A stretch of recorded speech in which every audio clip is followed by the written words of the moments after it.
No livro de Apocalipse, capítulo de número 22 e verso de número 15, a parte A, está escrito: ficarão de fora os cães. Você sabia que os cães não entrarão no reino dos céus? Talvez você esteja me perguntando se quando a Bíblia se refere aos cães que não entrarão no reino dos céus, a Bíblia esteja falando do mamífero carnívoro da família dos canídeos. Mas na verdade a Bíblia não está falando desse tipo de cão, Deus não está falando desse animal. Quando a Bíblia fala dos cães que não entrarão no reino dos céus, a Bíblia está usando uma linguagem metafórica. Esta linguagem metafórica diz respeito à impureza e à imoral espiritual. O apóstolo Paulo, na sua segunda carta aos Coríntios, capítulo 7, versículo 1, diz assim: ora, amados, pois que temos tais promessas, purifiquemo-nos de toda a imundícia da carne e do espírito, aperfeiçoando a santificação no temor de Deus. Então, quando a Bíblia ela diz que os cães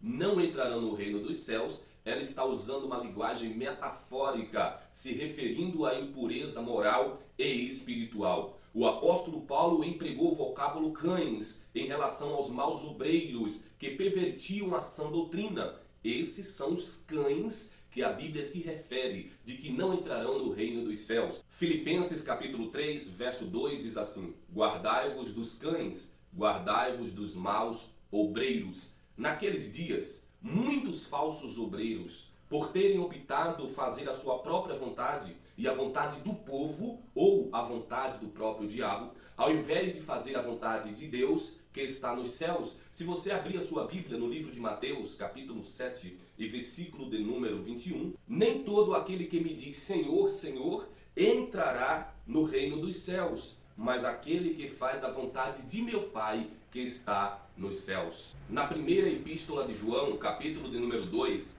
e versículo de número 17, está escrito assim: e o mundo passa, e a sua concupiscência, mas aquele que faz a vontade de Deus permanece para sempre. Naquele grande dia, os maus obreiros vão querer se justificar diante do Senhor, mas para a sua tristeza, esses cães ouvirão uma dura sentença. No livro de Mateus, capítulo 7 e versículo de número 23, está escrito o seguinte: então lhes direi abertamente, nunca vos conheci, apartai-vos de mim, vós que praticais a iniquidade. Então os cães não entrarão no reino dos céus.